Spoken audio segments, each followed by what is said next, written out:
नमस्कार मेरे प्यारे बच्चों, स्वागत है आप सभी का हमारे एन के सर विद्यापीठ यूट्यूब चैनल पर।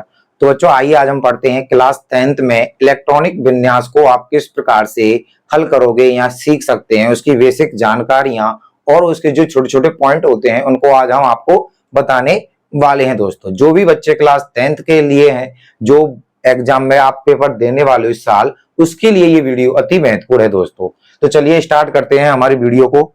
देखिए सबसे पहले बात आती है बच्चों कि इलेक्ट्रॉनिक विन्यास को आप किस प्रकार से समझ सकते हैं। इसको आज हम एक सर्किल की सहायता से समझते हैं बच्चों।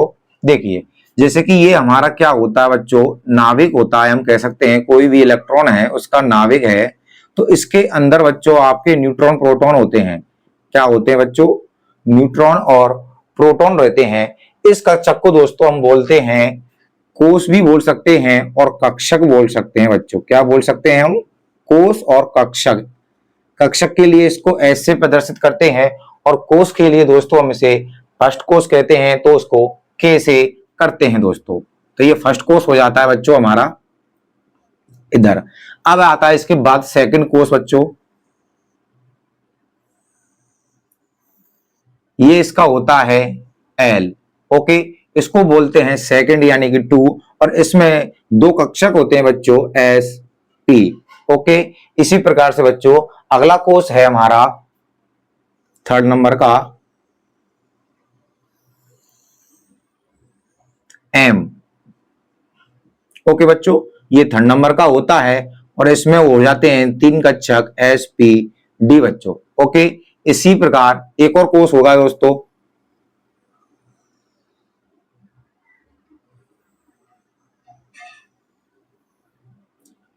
ये हो जाता है हमारा एन, और इसमें हो जाते हैं दोस्तों एस पी डी एफ दोस्तों, यानी 4 कक्षक हो जाते हैं बच्चों। आप इस प्रकार से भी देख सकते हैं कि 1 2 3 है और आगे हमारा कौन सा हो जाएगा बच्चों? चौथा। इसी प्रकार आगे चल सकते हैं ओ पी। ओके दोस्तों, आगे बढ़ता जाएगा, इसे एस पी डी एफ हो जाएगा दर। तो चलिए देखो बच्चों, एस कक्षक जो होता है बच्चों हमारा, इसमें 2 इलेक्ट्रॉन भरे जाते हैं बच्चों। कितने इलेक्ट्रॉन भरे जाते हैं बच्चों? 2 इलेक्ट्रॉन भरे जाते हैं। और जो ये हमारा पी कक्षक होता है, इसमें 6 इलेक्ट्रॉन भरे जाते हैं बच्चों हमारे। और जो ये डी है हमारा, इसमें 10 इलेक्ट्रॉन भरे जाते हैं। और एफ में बच्चों हमारे 14 इलेक्ट्रॉन भरे जाते हैं। इतना आपको समझ में आ गया होगा, उम्मीद कर रहा हूं बच्चों। देखिए एस में 2 ही इलेक्ट्रॉन भरेंगे, चाहे वह किसी भी कोष का क्यों ना हो, चाहे वो के कोष का एस हो या फिर एल कोष का एस हो या फिर एम कोष का एस हो बच्चों, या फिर वह एन कोष का एस हो। इन सारे के सारे एस में 2 ही इलेक्ट्रॉन भरे जाएंगे बच्चों। इस प्रकार से देखो, इसमें भी 2, इसमें भी 2, इसमें भी 2, इसमें भी 2। परंतु बच्चों अब बात आती है हमारी पी में। तो देखो बच्चों, पी इलेक्ट्रॉन हमारा, यानी जो पी कक्षक है, ये हमारा सेकंड कोष से स्टार्ट हो जाता है।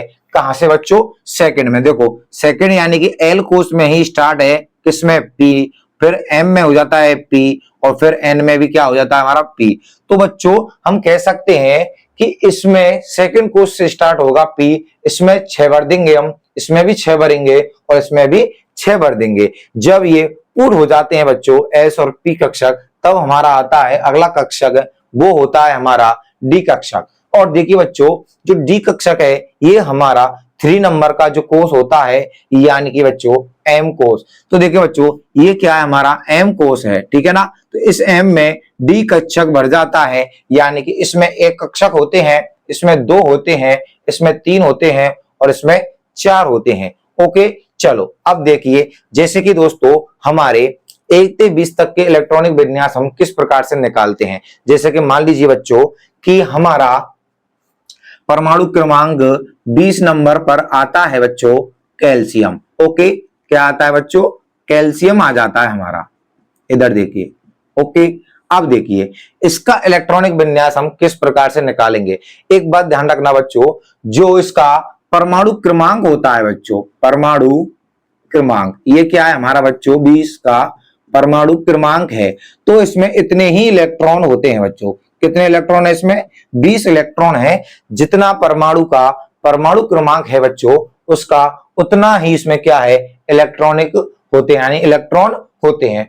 तो बच्चों इन इलेक्ट्रॉनों को हमको क्या करना है, जो ये सर्कल दिख रहा है इसमें जो कक्षक है इसके हिसाब से सेट करना है। अब देखिए बच्चों, सबसे पहले के कोष के एस कक्षक से प्रारंभ करते हैं बच्चों। तो देखिए ये क्या है, हमारा के कोष है, इसके लिए दोस्तों 1 लगा हुआ है, यानी कि फर्स्ट कोष है। तो दोस्तों हम कह सकते हैं यानी कि 20 इलेक्ट्रॉन किसके हैं दोस्तों, हमारे कैल्शियम के। तो मैं इस प्रकार से लिख सकता हूं, 1 को पहले यहां लिख देता हूं और फिर एस को लिखता हूं मैं इधर। ओके, कोई प्रॉब्लम क्या बच्चों यहां तक आपको नहीं। तो देखिए इसमें से 2 इलेक्ट्रॉन एस में भरे जाते हैं बच्चों, इधर दिख रहा है आपको कि एस में केवल 2 ही इलेक्ट्रॉन आएंगे। तो 2 को देखिए एस में जो इलेक्ट्रॉन भरे जाते हैं वे ऊपर भरे जाते हैं। कहां भरे जाएंगे बच्चों, ऊपर की साइड में, यानी कि फर्स्ट जो ये हो जाता है ये तो हमारा आएगा इसके लेवल में, और जो इलेक्ट्रॉन होते हैं वे इसके ऊपर होते हैं बच्चों। तो देखना होगा आपको 1s2 ये कंप्लीट हो जाता है, यानी कि बच्चों जो हमारा के कोष है ये कंप्लीट हो जाता है, पूर्ण हो जाता है। जब इसे पूरी तरह से भर जाता है तो हम अगले कक्षक में यानी अगले कोष में चलते हैं बच्चों।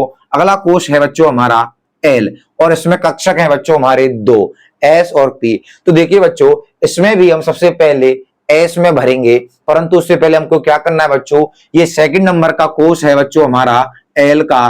तो ऊपर क्या लिखा हुआ है, 2 लिखा हुआ है। तो हम सबसे पहले यहां लिखेंगे बच्चों 2। ओके, फिर हम लिखेंगे बच्चों इधर से एस, ठीक है ना, क्योंकि इसमें पहले किस में आया बच्चों, हमारा एस में आएगा।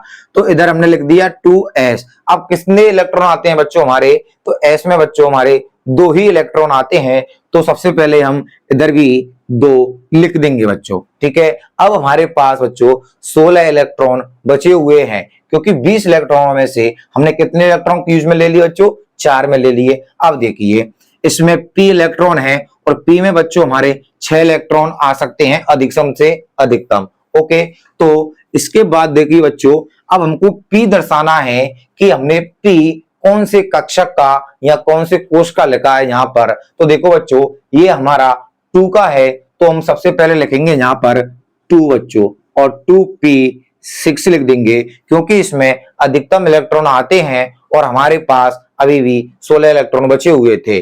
तो 6 इलेक्ट्रॉन इसमें आ गए बच्चों, अब बचे हमारे केवल 10 इलेक्ट्रॉन। यहां तक आपको समझ में आ गया होगा दोस्तों, उम्मीद कर रहा हूं आपसे। अब देखिए 2 और 2 4 और 6 10 हो गए बच्चों हमारे। अब बात आती है अगले कोष में, क्योंकि बच्चों हमारे पास अभी भी 10 इलेक्ट्रॉन बचे हुए हैं। तो देखिए बच्चों अब नंबर आता है हमारे 3rd नंबर का। किसका नंबर आ गया, 3rd नंबर का। तो हमने सीधा सीधा लिख दिया बच्चों यहाँ पर 3s2, क्योंकि वही बात है बच्चों 3 यानी कि 3 कक्षक का 3 कोष का s कक्षक हमने यहां लिख दिया, और s में 2 इलेक्ट्रॉन भरे जाते हैं तो 3s2। अब देखिए बच्चों p लिखना पड़ेगा किसका, 3 का। तो 3p6 कितने हो गए बच्चों हमारे, यहां पर हो जाते हैं बच्चों 18। अब देखिए किसमें आएगा, d कक्षक में आएगा। तो आगे देखते हैं बच्चों 3d2 बच्चों। तो ये देखिए बच्चों ये हो जाता है हमारा नॉर्मल इलेक्ट्रॉनिक विन्यास बच्चों। इसी प्रकार से बच्चों एक और मैं आपको बता देता हूं, जैसे कि हमारा 15 पे होता है बच्चों फास्फोरस, तो इसमें 15 ही इलेक्ट्रॉन होते हैं बच्चों। तो इसका इलेक्ट्रॉनिक विन्यास हम किस प्रकार से करेंगे, तो देखिए बच्चों सेम इसी के प्रकार से है। यहां पर हमने बच्चों 20 तक लिए हैं। ओके, तो यहां से लेकर यहां तक तो बच्चों आपकी सेम ही हो जाएगी, क्योंकि देखिए 2 4 6 10 हो जाते हैं, 2 12 हो जाते हैं, और हमारे पास कितने इलेक्ट्रॉन रह जाते हैं, मात्र 3 इलेक्ट्रॉन रह जाते हैं। तो बच्चों देखिए दोबारा से बता देता हूं मैं, यानी कि फर्स्ट कोष में क्या है हमारा बच्चों, एस है। तो फर्स्ट का लिख दिया हमने यहाँ पर एस, और इधर लिख दिया 2 बच्चों। ओके, अभी भी हमारे पास 13 इलेक्ट्रॉन बचे हुए हैं। तो अगले चलते हैं किस नंबर पर, सेकंड कोष के एस कक्षक में 2 भर दिए, और सेकंड कोष के पी कक्षक में भी हमने 6 भर दिए बच्चों। तो 10 हो चुके हैं। अगला है बच्चों हमारा तीसरा, तो 3 के एस कक्षक में 2 भर दिए। अब हमारे पास बच्चों मात्र 3 ही इलेक्ट्रॉन बचे हुए हैं। तो बच्चों हम कह सकते हैं कि 3p3 ओके, क्योंकि हमारे पास कितने इलेक्ट्रॉन बचे हुए हैं बच्चों, केवल 3 ही बचे हुए हैं, इसलिए हमने इसमें लिख दिया 3 बच्चों। कोई प्रॉब्लम है आपको? नहीं। चलो, इतना आपको समझ में आया होगा, उम्मीद कर रहा हूं आपसे। अब देखिए, इसी प्रकार से बच्चों एक और उदाहरण देखते हैं हम बच्चों। जैसे कि हमारा 6 नंबर पर होता है बच्चों कार्बन। क्या होता है बच्चों? कार्बन होता है 6 नंबर पर। तो देखिए, इसमें 6 इलेक्ट्रॉन हो जाते हैं, तो किस प्रकार से हम इसको भरेंगे बच्चों? देखिए, इसी प्रकार से भरेंगे। फर्स्ट यानी first S2 coma 2S2 coma 2P2 बच्चों, क्योंकि एस में दो दो आते हैं, बचे 2 थे तो 2 लिख दिया। इसी प्रकार देखिए बच्चों 8 नंबर पर ऑक्सीजन है हमारी, तो किस प्रकार से भरेंगे? 1S2 2S2 2P सॉरी इधर 4 हो जाएगा, क्योंकि यहां पर 6 इलेक्ट्रॉन आ सकते हैं, 4 ही इलेक्ट्रॉन बचे हुए थे बच्चों, तो ये 4 हो जाते हैं। इसी प्रकार से बच्चों 10 नंबर पर देखते हैं, जैसे कि हमारा नियोन है बच्चों, तो नियोन के 10 के लिए क्या करेंगे? 1S2 2S2 2P6 बच्चों। ओके, क्योंकि पी में कितने इलेक्ट्रॉन आ सकते हैं बच्चों? 6 इलेक्ट्रॉन आ सकते हैं, तो हम कह सकते हैं कि आराम से हमने 2 और 2 4 यहां पर और 6 बच्चों यहां पर बचे हैं। तो उम्मीद कर रहा हूं दोस्तों आपको इलेक्ट्रॉनिक विन्यास समझ में आ चुका होगा दोस्तों। तो चलिए, इसके बाद दोस्तों जो हमारी नेक्स्ट क्लास होगी उसमें हम आपको बताएंगे कि रासायनिक सूत्रों को हम किस प्रकार से बना सकते हैं। बेसिक जानकारी के लिए दोस्तों उसके हम आपके कुछ शब्द भी लिखाएंगे, जैसे कैल्शियम के होते हैं, ये परमाणु क्रमांक होते हैं, इनकी संयोजकता क्या होती है, ये सारी चीजें दोस्तों हम पार्ट 2 में बताने वाले हैं। जैसे आपका कार्बोनेट होता है, ऑक्सीजन है, ऑक्सीजन का O2 क्या होता है, यहाँ सल्फेट क्या होते हैं, इस प्रकार के जो छोटे छोटे टॉपिक होते हैं बच्चों, जिनको आपको याद रखना होगा कि मैग्नीशियम क्या होता है, हाइड्रोक्साइड क्या होते हैं, इन सबको हम नेक्स्ट 2 में पार्ट 2 में बताएंगे बच्चों। तब तक के लिए धन्यवाद। जय हिंद दोस्तों।